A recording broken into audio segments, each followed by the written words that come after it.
For 70 years, we have been children playing with firecrackers, clinging to the comforting lie that humanity's destiny lies in the violent, chemical combustion of metal tubes. We measured our progress in metric tons of rocket fuel, in the blinding, deafening roar of liquid oxygen tearing through the atmosphere. But that was never true space travel. It was merely throwing ourselves at the ceiling of our cage and praying we wouldn't fall back down. Today, that primitive era of rocketry is dead. NASA's new gravity drive has not just rendered chemical propulsion obsolete, it has shattered the very foundation of how we perceive our place in the cosmos. It does not push against the void. It bends it. It folds the fabric of spacetime like paper, pulling the destination to us while we remain suspended in an artificial, terrifying stillness. But with this monumental leap comes a primal, suffocating dread. Human fear is built on boundaries. We find comfort in distance. The sheer, unfathomable emptiness of the universe was our ultimate shield, a cosmic quarantine that kept the nightmare of the infinite at bay. We looked at the stars and felt safe knowing they were lifetimes away. Now, that distance is gone. By mastering gravity, we have unlocked a door we cannot close, pulling ourselves into the deep, frozen dark of the deep cosmos in the blink of an eye. Imagine standing in a silent room when the floor beneath you suddenly ceases to exist.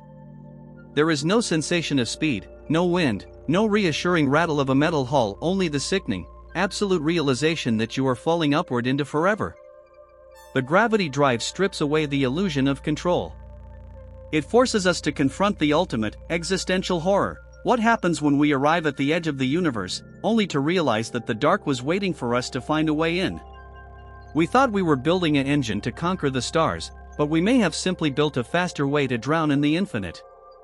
For generations, we have been prisoners of a cruel, mathematical tyranny. We call it the Tsiolkovsky rocket equation, but in the dark, it is known by its true name, the cosmic tax. To escape the gravity well of Earth, we must carry fuel. But to carry that fuel, we must add more fuel, creating a suffocating, exponential spiral of weight. We build towers of metal, fill them with volatile fire, and burn 90% of our creation just to breach the ceiling of our cage. We are moths throwing ourselves at the glass, screaming in the vacuum. But today, that paradigm lies shattered in the ash. Whispers from the deepest corridors of NASA speak of an impossible heresy, the gravity drive. This is not a refinement of the fire. It is its absolute extinction. It does not push mass backward to propel a vessel forward. Instead, it reaches out into the cold, silent fabric of spacetime, grasps the invisible geometry of the cosmos, and bends it. The ship does not fly. It falls. It falls forward into a self-generated abyss, pulled by an artificial gravity well that moves with it, eternally tumbling through the void without ever burning a single drop of chemical propellant. Traditional rocket science, the bedrock of our modern age, has become permanently obsolete in a single, terrifying breath. Yet, the true horror lies not in what this engine can do, but in the sickening silence surrounding its birth. Nature does not surrender her deepest secrets willingly. To manipulate gravity is to rewrite the laws of the universe, a feat that should require the energy of a collapsing star. How did NASA, working in the shadows, bypass the iron laws of physics? The answer does not lie in our laboratories. It lies out there. In the freezing, uncharted dark of deep space, our instruments detected an anomaly, a silent, weeping tear in the fabric of the cosmos that should not exist. Something out there gave us the key. Something ancient, cold, and profoundly unnatural allowed us to touch the threads of gravity. We have stolen the fire of the gods, but we have no idea who left the matchbox open, or what is now watching us crawl out of our cage. Imagine standing on a ledge where the ground beneath your feet ceases to be a constant. We have spent millennia bound to the earth, treating gravity as an absolute, comforting anchor of our physical reality. But to touch the gravity drive is to shatter that anchor. If we can bend gravity, we can warp the very fabric of space and time. It is a realization that does not inspire triumph, but a cold, paralyzing dread. We are playing with a primordial fire we cannot hope to control. A single, microscopic miscalculation in these localized fields would not merely result in an explosion, it would tear a localized rift in the continuum, collapsing space into a microsingularity. It is a silent, terrifying erasure, an artificial black abyss that could swallow a laboratory, a city, or our very future, leaving nothing behind but the distortion of its hunger. Yet, there is a deeper, more suffocating horror waiting in the dark. If a fragile, infant species like ours can unlock the keys to manipulating gravity, then we must accept a grim cosmological truth. Out there, in the infinite, freezing void, far older, predatory civilizations have already mastered this power. They do not travel, they bend the universe to their will. In the cold, silent arena of the dark forest, where survival dictates absolute stealth, these ancient entities have been gliding through the shadows of the cosmos for eons, hunting in complete silence. They leave no heat signatures, no radio waves, no footprints in the dust. They are the ghosts in our night sky. And we, in our blind, arrogant pursuit of progress, have just ignited the gravity drive. We have not merely built an engine, we have built a beacon. We have lit a blazing, blinding lighthouse in the middle of a dark, predatory ocean. As the first gravitational waves ripple outward from Earth, traveling through the cosmic dark at the speed of light, they carry a message to the predators waiting in the abyss, *, we are here. We are awake. And we are loud *. The terrifying question is no longer whether traditional rocket science is obsolete. The question is how long we have left to stare into the dark before something stares back and decides to put out our light. Listen closely to the silence of the cosmos. For 70 years, we have clawed our way into the dark on pillars of fire, shaking the earth with violent, chemical fury just to escape our own gravity. We treated space as an adversary to be conquered with brute force. But the fire is dead. The era of the rocket is over, replaced by a quiet, terrifying whisper. Imagine a machine that does not push against the void, but pulls the void toward itself. NASA's new gravity drive does not burn fuel, it warps the very fabric of reality. It creases the cosmic canvas, bringing distant, freezing worlds to our doorstep in the blink of an eye.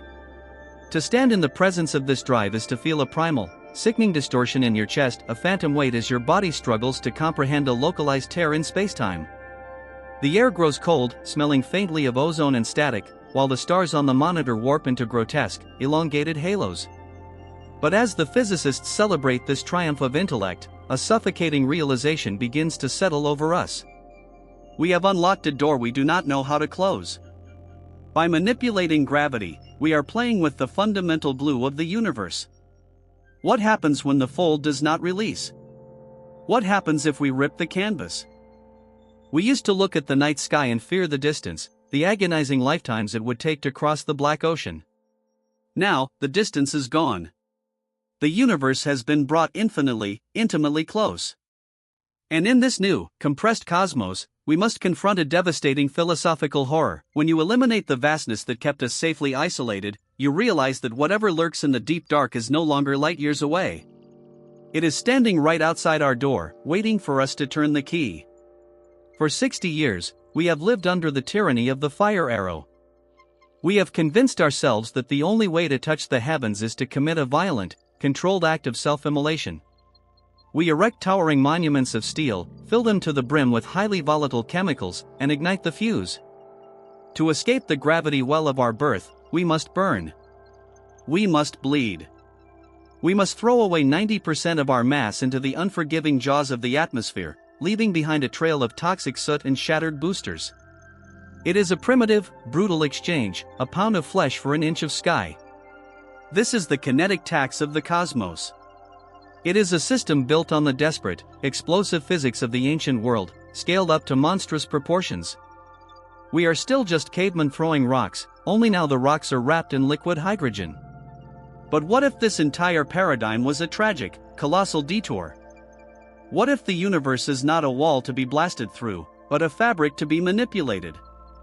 Deep within the silent vacuum chambers of modern physics, a quiet rebellion is taking root. A new breed of propulsion, a gravity drive that manipulates electrostatic pressure and electric fields, has done the impossible. It has generated thrust without emitting a single gram of propellant. No fire. No exhaust. No violent expulsion of mass. It simply reaches out and pulls itself forward, tapping into a fundamental asymmetry of the cosmos. To our traditional understanding of physics, this is an act of heresy. It violates the sacred laws of momentum, threatening to tear up the very foundation of our textbooks. It suggests that space is not an empty, passive void, but an active medium waiting to be warped. If this technology is validated, the era of the chemical rocket is dead.